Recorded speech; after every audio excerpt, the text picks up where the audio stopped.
Paralysis is probably the biggest symptom that shows up when folks arrive, in the sense that most folks arrive, believe it or not, at age 62.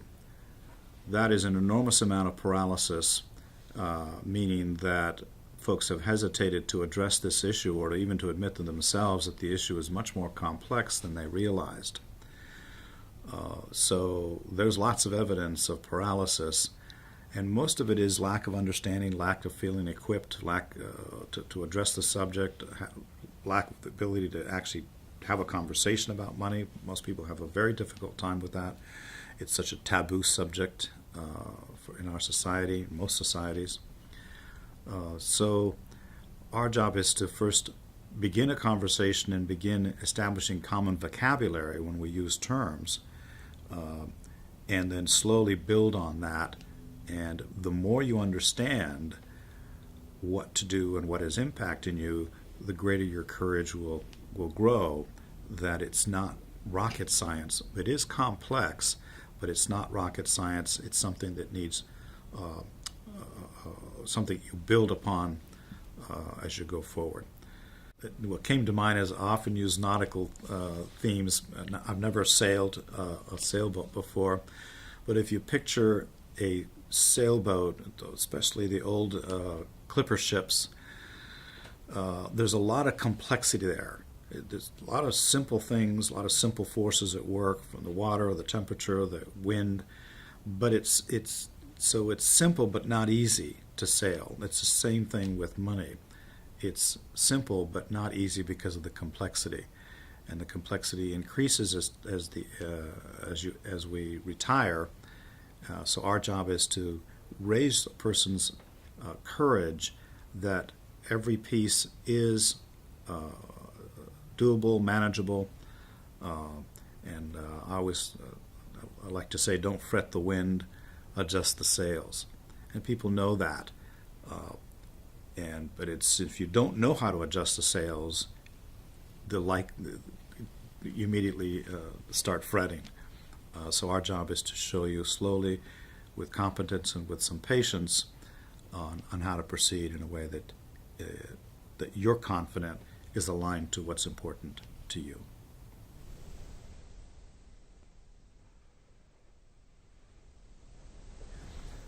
The behavior is usually the incorrect behavior or not productive behavior, simply because most folks don't understand how complex things are. You make a decision here, it affects over here. Most folks arrive with what I call a patchwork quilt of all kinds of different things that sounded and felt good at the time. And that actually increases the anxiety because you don't know where that's taking you. So people arrive here because they want to make better choices. They want to behave in a more cohesive and comprehensive way. So we start building on that, and we really start with we actually, the whole work is comprised of 4 major functions. First, protect your assets. There's a whole bunch of different recommendations that come into play there. First, protect your assets. Second, build a trajectory for lifetime income. A lot of different decisions go into that. And then third is the diversified investment portfolio. In order to have diversified investment portfolio that makes sense, you have to have had the other 2 done, which is the asset protection and the lifetime income trajectory, so that what you're doing with the investments can work the way they're supposed to and not be interrupted by suddenly realizing that you didn't protect assets and you're not on track for lifetime income. So you quickly start getting the sense that that's a lot of complexity there. The better you do of those 3 things, asset protection, lifetime income, and diversified investments, then you can actually be magnanimous with estate preservation for the children, for the causes, the people you care about. So again, you're trying to get a lot done, and that's where the complexity comes from. So folks arrive not realizing that each time they make a decision, every time they behave in a certain way, it impacts each one of those things in a different way. So our job is to slowly educate, slowly, with patience, increase people's confidence that you're not the first one that's gone down this road, we know how to do this, and we can help you do it, and we increase the courage that you can do it by educating and informing and keeping you abreast of how every decision is going to impact you.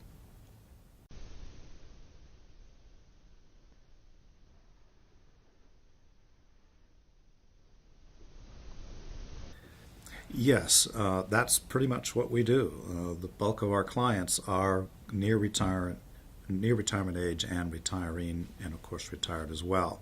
So the wonderful thing is that yes, we can. Obviously, the client has to care enough to come here, and that takes courage to just walk in the door. And the fact that you're walking in the door is admitting that, hey, you've reached threshold and you really are looking for some help. So I really respect that. It takes a lot of courage to do that by age 62. We all have egos, and we're all good at whatever we do, whether it's making tires or being a dentist or whatever it is. And then to arrive and admit that this is not your bailiwick, that takes some courage to do. So we understand that our job is to increase folks' confidence that they can understand the subject. There's nothing that we're going to discuss that you're not going to understand. Again, it's not rocket science, but it is very complex. And our job is to increase your confidence that you too can get there. A financial strength test is a general term that we use, or general concept that we use, is when we look at the different choices that are in place at the moment, will they actually get you, as we test it, will it get you to the objective that you're looking for the way you want to get there, with the kind of comfort and confidence that you want to get there? So that's what a stress test, sometimes we call it a stress test, is about. And usually, of course, it doesn't. It doesn't meet your priorities. It doesn't meet your goals. It doesn't meet your timetable, your terms, your criteria for getting there. So that's where the grist for the work to be done comes from.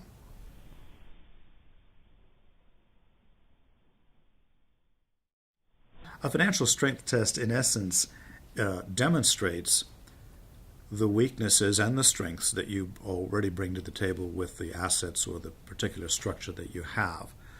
So everyone has both strengths and weaknesses in the way that they arrive, and the grist for the work that we do comes from realizing that it falls short in this particular way, you haven't taken advantage of these opportunities in this particular way, and that's where the grist for whatever work and improvements comes from.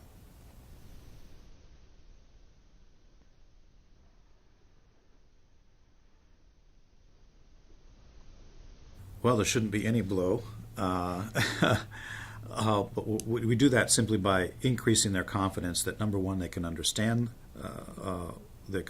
what's important to them, what their agenda is, what their priorities are. Be very clear about that. Be clear about what their goals are, their timelines, their terms, their conditions, their criteria. I've said it before, my agenda is to help you clarify your agenda. When you're very clear about your agenda, and we're both on the same page with that, my job is then to bring to the table to the topics, the subject, the vocabulary, the concepts that help get where you want to go. And the more and better, the better you understand those concepts and tools that are available, you give a red light or a green light on them, or a yellow light, and move forward or not. And we encourage you not to give a green light to anything until you feel you understand it, and you're making the choice because you understand it, not because some guru told you to do this or that.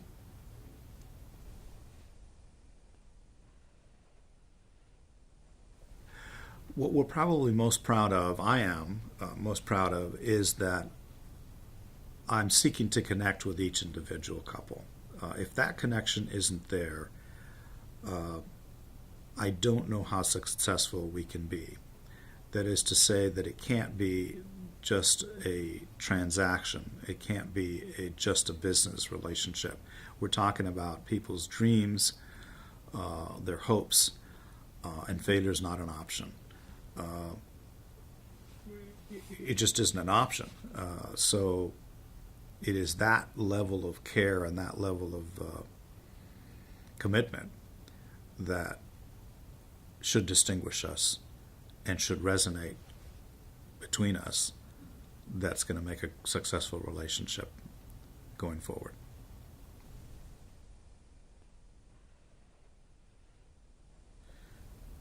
Selling a business is less a financial, we've found, less a financial impact than it is an emotional impact for most business owners, meaning that most business owners took an enormous amount of sacrifice and a lot of risks to get to where they were. Some people, in fact, I don't know what the percentage is, but it just has to be very, very difficult to let go of that baby that you've nurtured all those years. So just getting over the emotional, you have to have a compelling reason to do that, and usually, of course, it's the desire for that baby to continue to grow despite your diminished capacity that makes it compelling enough. But also, obviously the business owner wants to reap the rewards that come from having built something that hopefully will outlast them. It's enough to, in fact, when we work with business owners, they have that added layer which makes it even more complex than anyone else. I